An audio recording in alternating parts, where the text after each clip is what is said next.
जी बिस्मिल्लाहिर्रहमानिर्रहीम। Dear students, sonnets की और उसकी काइंड्स के बाद हमने सॉन्ग और उसके मुतालिक तमाम चीज़ें देख लीं और जनाब अब हम आ गए ड्रामेटिक मोनोलॉग की जानिब। आइए ड्रामेटिक मोनोलॉग की बात करते हैं। हाँ, अगर आप मिस कर गए सॉन्ग को या सोनेट की और उसकी तमाम तर टाइप्स को तो फिर डिस्क्रिप्शन में लिंक है, आप उस पर जाइए और उसको क्लिक कीजिए और उनके बारे में भी जानिए। आइए आज हम बात करते हैं ड्रामेटिक मोनोलॉग की, जो कि ऑब्वियसली एक सब जानरा है पोइट्री का। तो आइए शुरू करते हैं जी।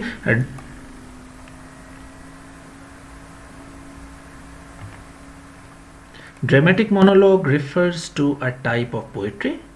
These poems are dramatic in the sense, अब हम इन किस्म की पोइम्स को ड्रामेटिक क्यों कहते हैं, that they have a theatrical quality। ठीक है जी, पहली बात कि इनमें थिएट्रिकल क्वालिटी होती है, थिएटर लाइक क्वालिटी होती है। थिएटर में क्या होता है कि एक आदमी बोल रहा है, कैरेक्टर कह लें, कैरेक्टर बोल रहा है और बाकी ऑडियंस उसको सुन रही है, तो बिल्कुल ऐसा ही इनमें भी होता है। That is the poem is meant to be read to an audience. ठीक है जी, कि ऑडियंस के लिए पोइम पढ़ी जाती है, इर्द गिर्द ऑडियंस लोग मौजूद होते हैं लेकिन वो बोलते कुछ नहीं हैं। To say that the poem is a monologue, जैसा कि नज़र आ रहा है कि मोनोलॉग है, यानी एक शख्स बोल रहा होगा, बाकी तमाम सुन रहे होंगे। डायलॉग नहीं है, ट्रायलॉग नहीं है कि दो लोग आपस में बात करें, कन्वर्सेशन टाइप, वो नहीं होता है इसमें। हाँ, ये ज़रूर है कि वो भी ऑडियंस ही का हिस्सा है जो बोल रहा है, ऑब्वियसली कि वो वहाँ मौजूद है हॉल में, लेकिन उसका जवाब आपको पोइम में नहीं मिलेगा। हाँ, उसकी अपनी ज़ुबानी जो रिएक्शन है बाकी कैरेक्टर्स का वो आपको नज़र ज़रूर आएगा, लेकिन इसी के थ्रू आएगा जो कि बोल रहा है। अच्छा, अब आप ये सवाल यहाँ पूछ सकते हैं कि ये ड्रामेटिक मोनोलॉग कह दें फिर इसे। मोनोलॉग इसलिए नहीं कहा क्योंकि मोनोलॉग ड्रामे की टर्म है और ड्रामे की टर्म जब पोइट्री में आई है तो उसको डिफ्रेंशिएट करने के लिए उस मोनोलॉग से जो कि ड्रामे में होता है हमने इसे कह दिया ड्रामेटिक मोनोलॉग, क्योंकि ये पोइट्री में मोनोलॉग है। तो जब ड्रामे का मोनोलॉग पोइट्री में आएगा तो आप उसे ड्रामेटिक मोनोलॉग कहेंगे। ओ करेंगे, एहसानमंदी है ड्रामे की कि उसने हमें एक टर्म दी, इसीलिए ड्रामेटिक लगाया हमने, तो इसलिए ड्रामेटिक मोनोलॉग है। ड्रामे में अगर मोनोलॉग होगा उसे हम सिंपली मोनोलॉग कहेंगे, तो ये अंडरस्टूड होगा कि हम ड्रामे के अंदर मोनोलॉग की ही बात कर रहे हैं। लेकिन जब वही मोनोलॉग पोइट्री में आएगा तो हम उसे ड्रामेटिक मोनोलॉग कहेंगे, क्योंकि ये बेसिकली जो टर्म है वो ड्रामे की है। जब पोइट्री में आई तो हमने इसे ड्रामेटिक मोनोलॉग कह दिया जी। होपफुली जी ये पॉइंट क्लियर हो गया जी। आगे चलते हैं। That these are the words of one solitary speaker. ठीक है जी, अकेला स्पीकर है जो बोल रहा है, with no dialogue coming from any other characters. दूसरे कैरेक्टर से कोई डायलॉग नहीं आएगा, कोई डायलॉग डिलीवरी नहीं है उनकी तरफ से। Think of one person standing alone on a stage. एक आदमी स्टेज पर खड़ा है, स्पीकिंग टू एन ऑडियंस से बोल रहा है। सडनली यकीनन you are part of that audience, but the poem usually implies that speaker is mainly talking to a specific person या पर्सन्स। अगरचे आप जो पढ़ रहे हैं वो भी हिस्सा है ऑडियंस का, लेकिन उसके बावजूद हम असूम करते हैं कि वहाँ ऑडियंस मौजूद है, 4 लोग, 5 लोग या एक भी हो सकता है, जैसा कि मशहूर आपने माई लास्ट टचेस पढ़ी ब्राउनिंग की, उसमें एक भी हो सकता है। तो a dramatic monologue is a type of poem in which the speaker is directly addressing and talking to some other person. The speaker is in such poem usually speaks alone. अकेला बोलता है, in one way conversation, and so it is called a monologue, और इसीलिए हम इसे monologue कहते हैं जी। बातें हो चुकी हैं। The setting of such poems is dramatic. Setting है जी dramatic. ओके जी, इसका क्या मतलब है? As the poem begins, we find that the main character is found engaged in an emotional expression of his ideas and feelings. पहली बात जी कि शुरू ही में जब कैरेक्टर को, जो बोलने वाला कैरेक्टर है, ऑब्वियसली उसे आप हीरो समझ लें, हीरोइन ऑफ द पोइम समझ लें, अगर पूरा ही ड्रामा का यहाँ ला रहे हैं चीज़ें, तो वो इमोशनली इंगेज होता है, अपनी फीलिंग्स को, अपने आइडियाज़ को इमोशनली इंगेज हो के बताना चाहता है। He is confident, he is confident होता है, एक्साइटेड होता है जनाब, एंग्री हो सकता है या प्राउड हो सकता है। ये इंसानी जज्बात हैं, वो या एक्साइटेड होगा, एंग्री होगा, कॉन्फिडेंट होगा, यानी अपनी फीलिंग्स को जाहिर करेगा। फीलिंग जाहिर है कि एंगर की हो सकती हैं, हैप्पीनेस की हो सकती हैं, डिजेक्शन की हो सकती हैं या सरप्राइज़ की हो सकती हैं, कुछ भी वो जाहिर करना चाहता है।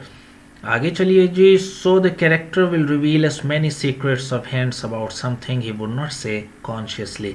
तो जो वो कॉन्शियसली नहीं कह रहा, लेकिन हमें कुछ हिंट्स मिलते हैं कि वो उसका ताल्लुक कैसा है, जो ऑडियंस खड़ी, जो लोग खड़े हैं उनसे उसका ताल्लुक कैसा है, अच्छा है बुरा है, आगे वो क्या एक्सपेक्ट करता है, ये मेरी खिदमत करेंगे नहीं करेंगे, या अगर वो मर रहा है, जैसे जो ब्राउनिंग ही का है आपका बिशप ऑर्डर्स हिज टूम। तो बिशप ऑर्डर हिज टूम में हम देखते हैं एक मरने वाला बिशप है और उसके इर्द गिर्द उसके नेफ्यूज़ खड़े हैं, और एंजलम जो सबसे बड़ा है उनसे वो किस तरह मुखातिब है कि बाद में मेरे लिए क्या करोगे क्या नहीं करोगे, एक वसीयतनामा है फिर पूरा। तो ये सब कुछ हम क्लूज़ हमें मिलते रहते हैं कि उसका रिलेशनशिप कैसा है उन कैरेक्टर्स जो उसके इर्द गिर्द मौजूद हैं जिनसे वो बात कर रहा है। The poems of John Donne are also dramatic monologues to some extent. किसी हद तक जॉन डन के जो ड्रामेटिक मोनोलॉग ही की टाइप है, उसमें भी जॉन डन साहब खुद ही बोल रहे हैं डन, और महबूबा से अक्सर तो बात कर रहे हैं और वो कोई जवाब नहीं दे रही, लेकिन वो थोड़ा सा डिफ्रेंशिएट हम करेंगे उसे कि वो कैसे थोड़े से मुख्तलिफ हैं। बट ब्राउनिंग्स ड्रामेटिक मोनोलॉग्स है मोर यूनिक ड्रामेटिक टेक्निक्स। जो ड्रामे की टेक्निक्स ब्राउनिंग ने इस्तेमाल की हैं वो शायद ही अंग्रेज़ी में किसी और ने की हों। हाँ, यूलिसीज़ इस हवाले से एक बहुत बड़ी मिसाल है, इसके हमासर टेनिसन के हवाले से। Dramatic poems must involve at the major dramatic elements of the characters, जिसमें कैरेक्टर्स होने चाहिए, जैसे बात की प्लॉट एक होना चाहिए। प्लॉट होता है सिस्टमेटिक, कैसे कहानी आगे और फिर उसका आगे जाके क्लाइमैक्स आ गया और फिर एंटी क्लाइमैक्स पे जाएगी, फिर कंक्लूजन पे जाएगी, ये सब होना चाहिए। उसमें स्पीच होनी चाहिए अच्छी खासी, बोलचाल होनी चाहिए, लेकिन उसी की तरफ से, though it may just be a one way monologue. Besides इसके अलावा some dramatic monologues will also include other dramatizing elements like quickness in action. Action भी आता है कुछ ड्रामेटिक मोनोलॉग्स में, तो यानी कैरेक्टर्स जो हैं वो पता चलता है वो क्या कर रहे हैं, वो उठ के बैठे हैं, अब खड़े हुए हैं, अब जा रहे हैं, यानी एक्शन। ये ड्रामे की है चूँकि सारी, सरप्राइज भी हमें नज़र आएगा, टेंशन भी नज़र आएगी पोइम में, एंड सो ऑन। ये सारे ड्रामे की चीज़ें जो आप देखते हुए ड्रामा फील करते हैं वो आप पढ़ते हुए फील करेंगे ऐसी नज़मों में। Poems of John Donne also have such elements, but Browning's special dramatic monologue has some more elements like character revelation. Character को किस तरह वो ओपन अप करता है कि ये किस टाइप का कैरेक्टर होने जा रहा है, ऑडियंस का सस्पेंस किस तरह जैसे ड्रामे में बढ़ता है पोइम में बढ़ाता है ये। तो ये सारा कुछ ड्रामे में होता है जो ये पोइम में ले आता है Browning with an ironic exposure. और जैसा हम उसे समझ रहे होते हैं, जैसे मैंने मिसाल दी बिशप ऑर्डर्स हिज टूम, अब वो पादरी साहब हैं, मौलवी साहब हैं, लेकिन वो जिस तरह से रिवील कर रहा है उस कैरेक्टर को, वो जिस तरह एक्सपोज कर रहा है वो बिल्कुल आयरॉनिक है। हमारी एक्सपेक्टेशन यही होगी कि बिशप हैं, मौलवी साहब हैं, कुछ जन्नत की कुछ हूरों की आगे की बात करेंगे, क्योंकि क्रिश्चियनिटी में भी तो ऑलमोस्ट यही कॉन्सेप्ट है ना आफ्टर डेथ का, और क्योंकि वो भी मोनोथीस्ट हैं, एक खुदा को मानते हैं। लेकिन हम क्या देखते हैं कि वो जो बातें कर रहा है वो सारी मटेरियलिस्टिक हैं, वो सारी रेनेसांस से जुड़ी हुई हैं, वो सारी मतलब इवन के जो मेरे की और उसके blue when over her breast की बात कर रहा है, वो मटेरियल की बात कर रहा है, वुमन की बात कर रहा है। तो ये सारी बातें क्या हैं, आयरॉनिक हैं, कि हम बिशप से एक्सपेक्ट कर रहे थे कि वो ऐसा नहीं होगा, लेकिन वो ऐसा इसने निकाला ब्राउनिंग ने। तो ये कहते हैं आयरॉनिक। आयरॉनिक यानी पैराडॉक्सिकल हैं, उलट बात करता है ये।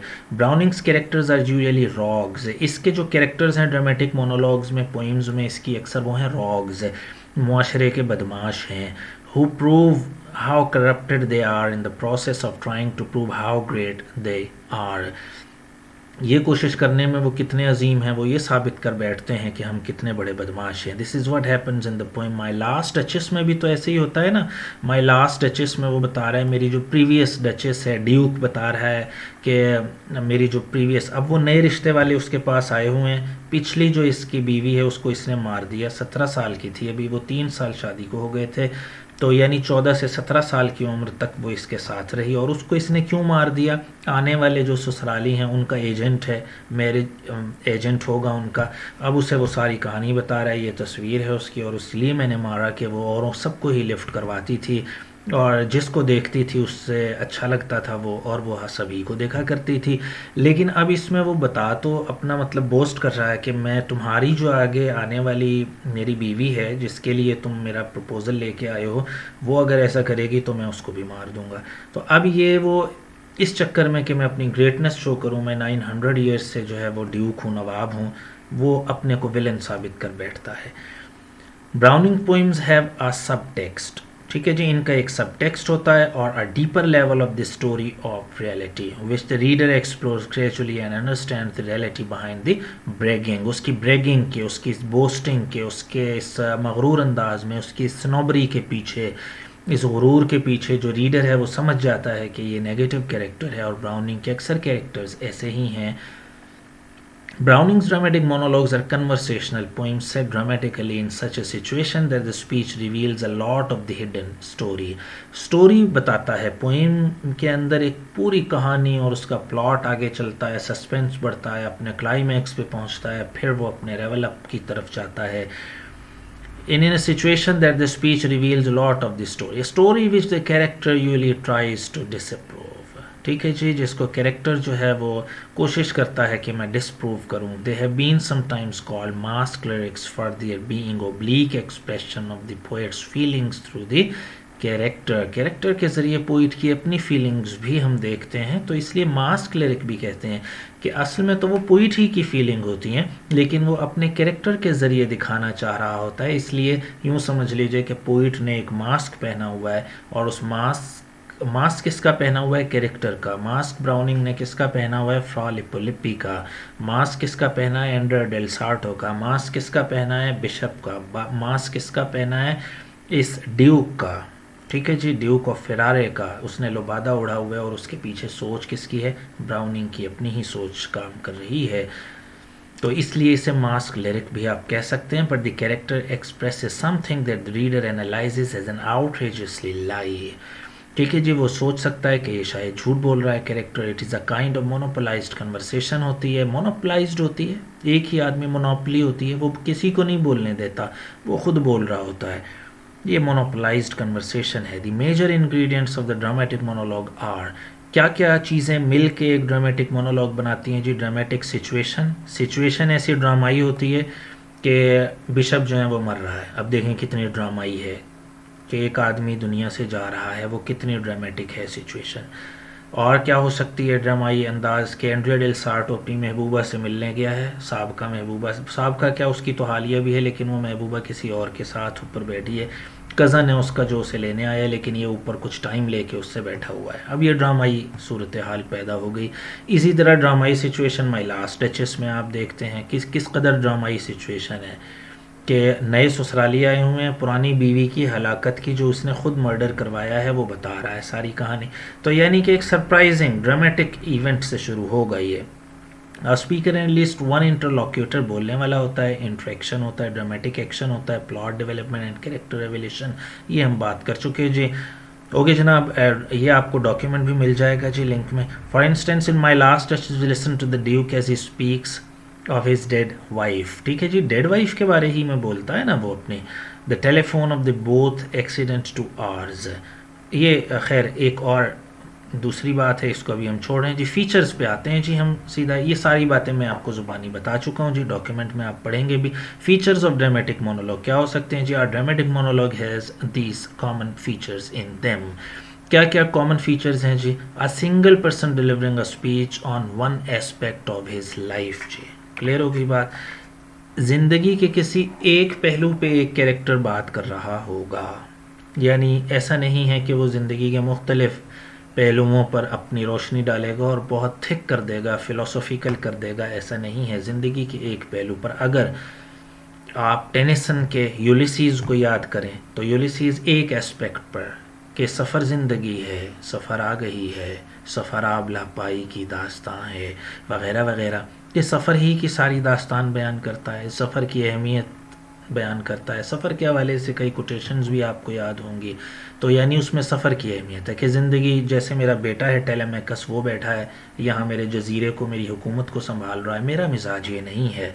अब वो टेलेमेकस कंट्रास्ट के तौर पर आया है यूलिसीज के, कि यानी ये कंट्रास्ट है, नई नस्ल जो है आराम पसंद है, यहीं बैठना चाहता है, कंफर्ट जोन में रहना चाहता है, लेकिन मैं बिल्कुल ऐसा नहीं हूँ, मैं तो अभी सफ़र के लिए जा रहा हूँ और अब मैं वापस लौटने वाला नहीं हूँ, क्योंकि अब जहाज़ तैयार खड़ा है, कश्ती रान लगा चुके हैं और मैं सेल्स देख रहा हूँ और मैं बूढ़ा भी हो चुका हूँ, लेकिन मैं सफ़र से बाज आने वाला नहीं हूँ। और मेरे मल्लाह जो मेरे साथ लड़े हैं सर्दी गर्मी में, उन्हें भी मैं साथ बुला रहा हूँ।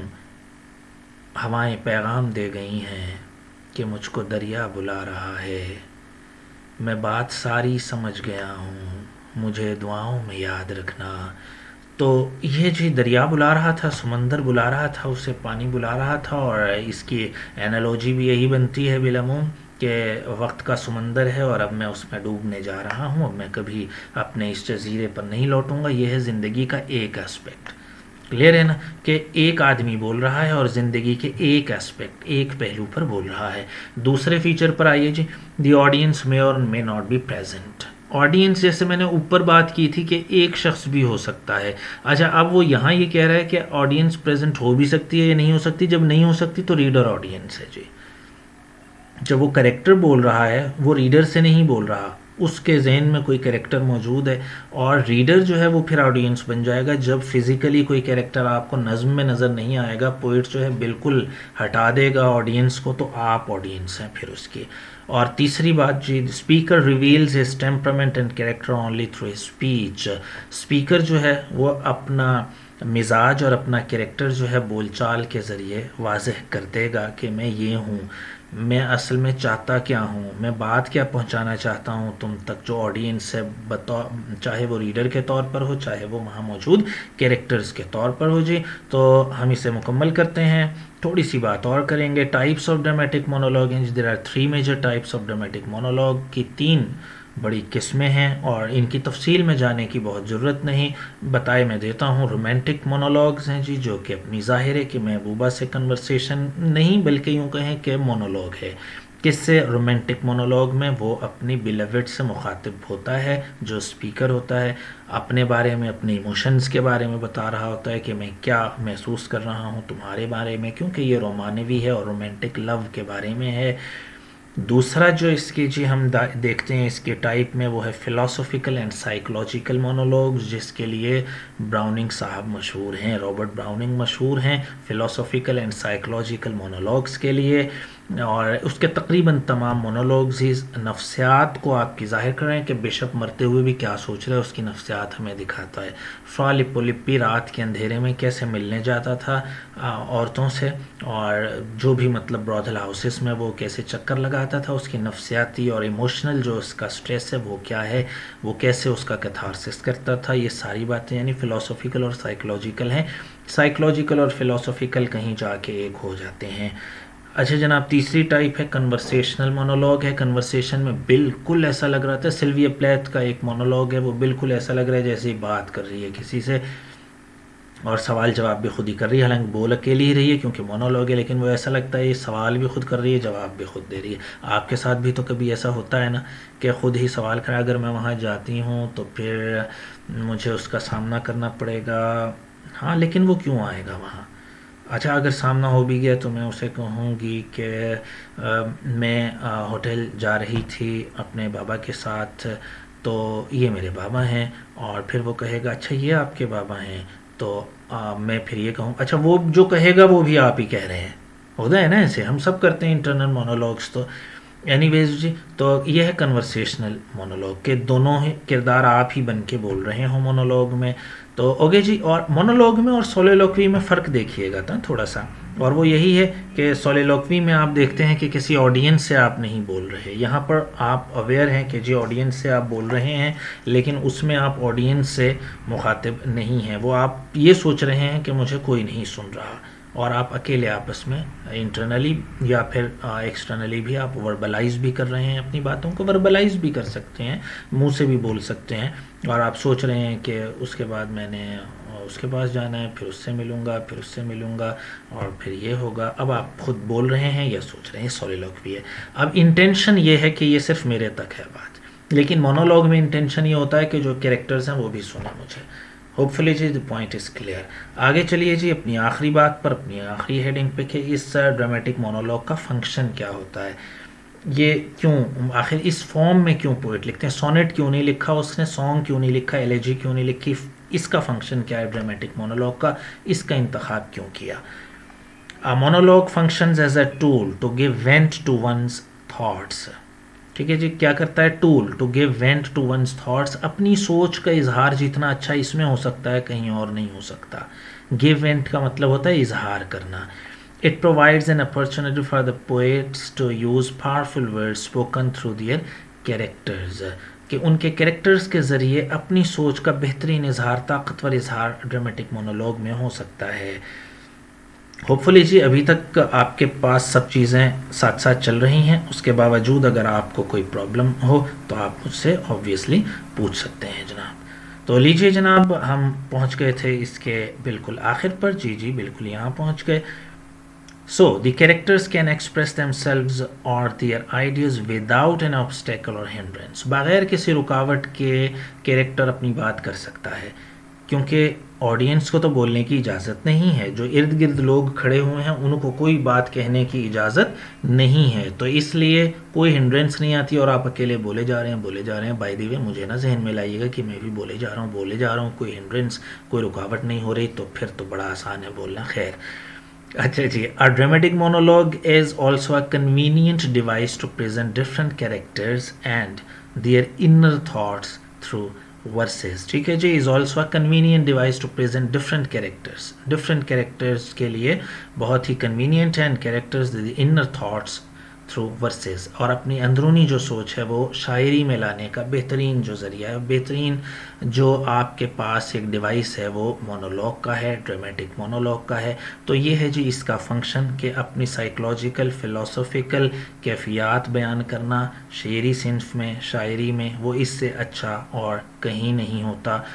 जितना ये वाइडर स्कोप आपको प्रोवाइड करता है अपनी फीलिंग्स को ज़ाहिर करने के लिए, उतना अच्छा फॉर्म कोई और दूसरा ब्राउनिंग के यहाँ तो कम से कम नहीं है।